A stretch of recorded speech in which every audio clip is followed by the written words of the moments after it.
জয় ঠাকুর।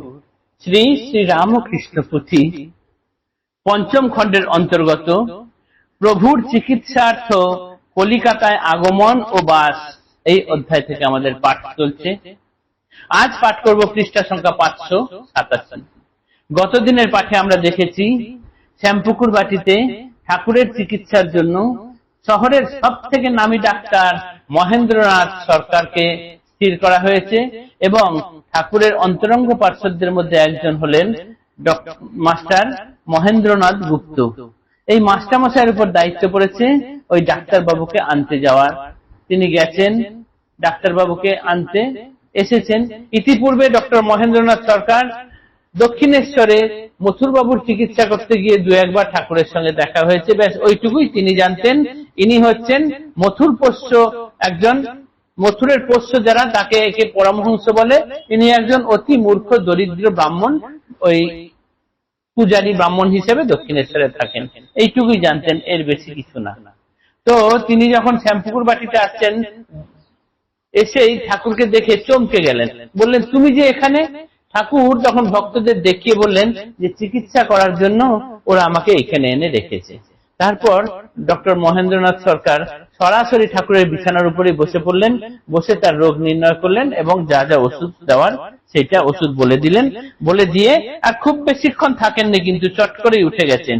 আমরা এতটুকুই গত দিনের পাঠে দেখেছিলাম। আজ পরের অংশ পাঠ করব। আজ দেখব মহেন্দ্রনাথ সরকারের ভেতরের আকুতির কথাটা। তদানীন্তনকালে সব থেকে বেশি ভিজিট নেওয়া ডাক্তার, 16 টাকা ভিজিট। একজন মানুষের তখন 5 টাকা মাইনে, মানে বিরাট ব্যাপার মাস মাইনে।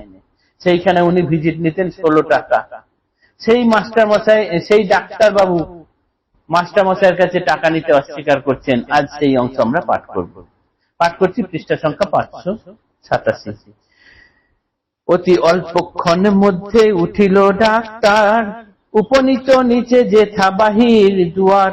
ডাক্তারের কাছে গিয়া মাস্টার অগ্রণী, সচেষ্ট তাহারে দিতে বেতন দর্শনী। হাতে না লইয়া টাকা পুছিল ডাক্তার, যে বাড়িতে আসিয়াছি এ বাড়ি কাহার? শুনিয়া ডাক্তারে কইলা মাস্টারের উত্তর, শ্রীপ্রভুর ভক্তদের ভাড়া লওয়া ঘর। ইহার চিকিৎসা মাত্র উদ্দেশ্য ইহাতে, দক্ষিণ শহর দূর শহর হইতে। নিচে নেমে এলেন, ঠাকুরকে দেখে নিচে নেমে এলেন। তার আগে আগে তাড়াতাড়ি করে মাস্টার মশাই সঙ্গে এলেন। এসে তার এই যে দেখার জন্য যে ভিজিট 16 টাকা, সেটা তিনি সঙ্গে নিয়ে এসছেন, এনে ডাক্তারবাবুকে দিতে গেলেন। ডাক্তারবাবু সেটা হাতে নিলেন না, সেই টাকা হাতে নিলেন না। না নিয়ে বললেন যে এই যে এই বাড়িতে এনেছে, এই বাড়িটা কার? এটা তো শিবু ভট্টাচার্যের বাড়ি, কেননা এই বাড়ি ভাড়া নিয়েই ঠাকুরকে এখানে আনা হয়েছে শ্যামপুকুরে।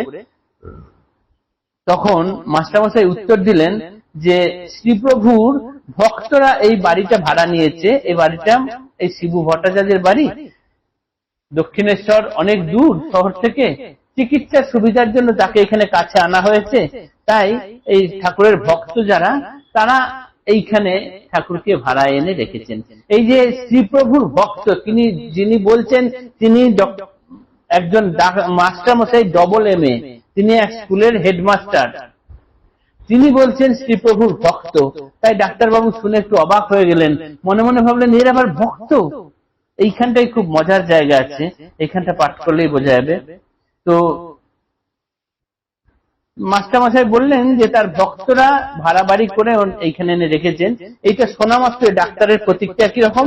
এইরকম, উহার আবার ভক্ত, ভক্ত কিরকম? অধিক বিস্ময়াপন্ন হইয়া তখন ও আবার জিজ্ঞেস করছে, এর আবার ভক্ত, সে কিরকম ভক্ত? এ তো নিজেই মূর্খ দরিদ্র ব্রাহ্মণ, একটা মন্দিরে পূজা করে, এই পূজারী ব্রাহ্মণ, এর আবার ভক্ত? সেও নিশ্চয়ই সেরকমই ভক্ত হবে, হেজি পেজি টাইপের কিছু। এইরকম ভেবেই কিন্তু ডাক্তার সরকার কথা বললেন এই মাস্টারমশাইকে। বললেন উহার আবার ভক্ত, ভক্ত কিরকম? অধিক বিস্ময়াপন্ন হইয়া তখন জিজ্ঞাসা করিল তবে জানিতে আখ্যান, ভক্ত সব কারা কারা কি তাদের নাম? এই ভক্তদের মধ্যে কারা কারা আছে তাদের নাম বলো দেখি। ভক্তদের নাম শুনি অবাক ডাক্তার, দর্শন গ্রহণে তবে কইলা অস্বীকার। এর আগে টাকাটা কিন্তু মাস্টারমশাইয়ের হাতে ধরা আছে। এই সময় মাস্টারমশাই বললেন, এই গিরিশ ঘোষ, কেশব সেন আর শহরের যত মাথারা আছে, সমাজের চাই চাই যারা আছেন, সেই নামগুলো তখন বলে দিলেন যে এনারাই ঠাকুরের ভক্ত। সেই শুনে কিন্তু ডক্টর মহেন্দ্রনাথ সরকার অবাক হয়ে গেলেন। ভক্তদের নাম শুনি অবাক ডাক্তার, দর্শন গ্রহণে তবে কইলা অস্বীকার। উনি বাবা, এরা যদি ভক্ত না তাহলে এনার আর ভিজিট নেব না। ওই 16 টাকা এই কারণেই তখন আর নিতে অস্বীকার করলেন। ভক্তদের নাম শুনে তিনি এতখানি প্রতিক্রিয়া দেখালেন। ডাক্তারের হৃদয়বান ধীমান পণ্ডিত, ধর্ম তার একমাত্র সাধারণ হিত। তার শুধু জনসাধারণের উপকার করাই একমাত্র ধর্ম, আর তিনি খুব হৃদয়বান। প্রভুদেব হিতাকাঙ্ক্ষী সাধারণ জনে, বিশেষ ধারণা দৃঢ় হইল মনে মনে। তা এরা যখন এই ভক্ত যখন এনার, তাহলে এই দরিদ্র ব্রাহ্মণ যিনি পূজারী ব্রাহ্মণ, তাহলে এও নিশ্চয়ই সাধারণের হিতাকাঙ্ক্ষী, তাহলে এর আমি ভিজিট নেব না। এই ভেবে তিনি ভিজিট তথা দর্শনী নিতে অস্বীকার করলেন। মনোভাব বাক্যেতে প্রকাশ করি তিনি, অস্বীকার করিলেন লইতে দর্শনী। মহেন্দ্র মাস্টার পুনঃ বুঝাইয়া কন, যদিও ভক্তেরা নহে ধনাঢ্য এমন, তথাপি অক্ষম নহে দর্শনী প্রদানে, গ্রহণ করুন এবে অস্বীকার কেনে। মাস্টারমশাই ডাক্তারবাবুকে বোঝালেন যে যদিও ভক্তরা কেউ বিশাল ধনাঢ্য এমন কিছু নয়, কিন্তু ডাক্তারবাবুর ভিজিট দেওয়ার মতো টাকা ভক্তদের আছে, সুতরাং ডাক্তারবাবু যদি ভিজিট নেন খুব একটা অসুবিধা হয় না, তাই চাইলে তিনি ভিজিট নিতে পারেন। এই কথাটি বললেন। মুগ্ধমন ডাক্তার কহেন তদুত্তরে, আমাকেও করো গণ্য 5 ভিতরে। ওই যে 5 জন ভক্ত যারা খুব ধনাঢ্য না হলেও তাদের টাকা এনে আমায় ভিজিট দিতে চাইছো, তুমি তাদের মধ্যে আমাকেও গণ্য করো। আমাকেও করো গণ্য 5 ভিতরে, পরম যতন সহ উহারে দেখিব, যতবার আবশ্যক আপনি আসিব। যতবার ঠাকুরকে দেখার দরকার হয় আমি নিজেই চলে আসব এবং পরম যত্নের সঙ্গে ওনাকে দেখব। এই নিয়ে কোন রকম সংকোচ বোধ করো না।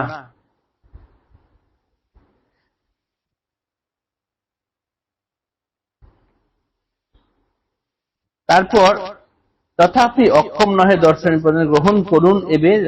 মুগ্ধমন ডাক্তার কহেন তদুত্তরে, আমাকেও করো গণ্য 5 ভিতরে, পরম যতন সহ উহারে দেখিব, যতবার আবশ্যক আপনি আসিব। ছুরিদের মতো কেহ বলিলেন পিছে, ইহাতে নিজের মোর বহু স্বার্থ আছে। তিনি কিন্তু আরেকটা কথাও বললেন যে আমি যতবার খুশি দেখতে আসবো, এতে কোনো অসুবিধা নেই।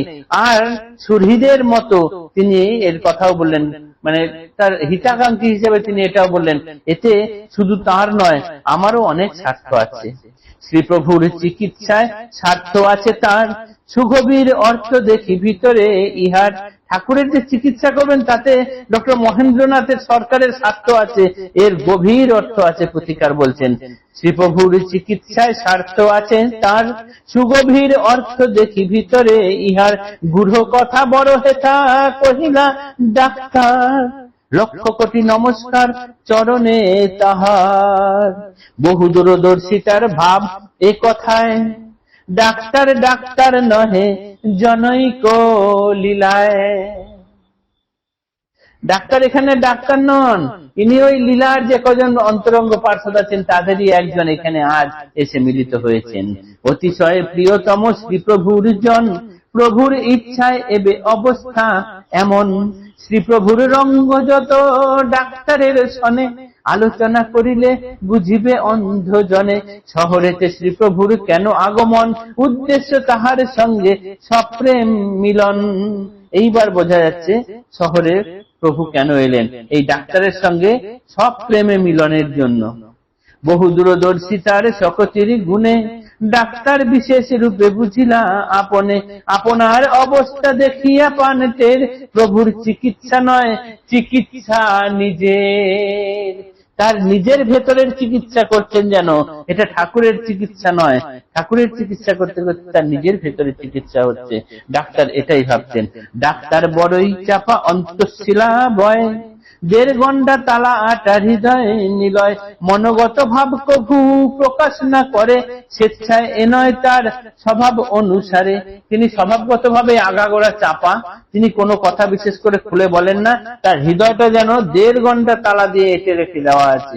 মানুষের সঙ্গে কি খেলেন ভগবান, মানুষে না দেন তিনি জানিতে সন্তান, মায়ায় মোহিত চিত অবিরত রয়, অহংকারে আমি করি এই মতো কয়, জাগাইয়া রায় সঙ্গে খেলেন ঈশ্বর, সে খেলার অন্য ধারা বর্ণ স্বতন্ত্র, সেখানে মায়ার তালা খোলা একেবারে, আমিতে অকর্তাবোধ তুমি তুমি করে।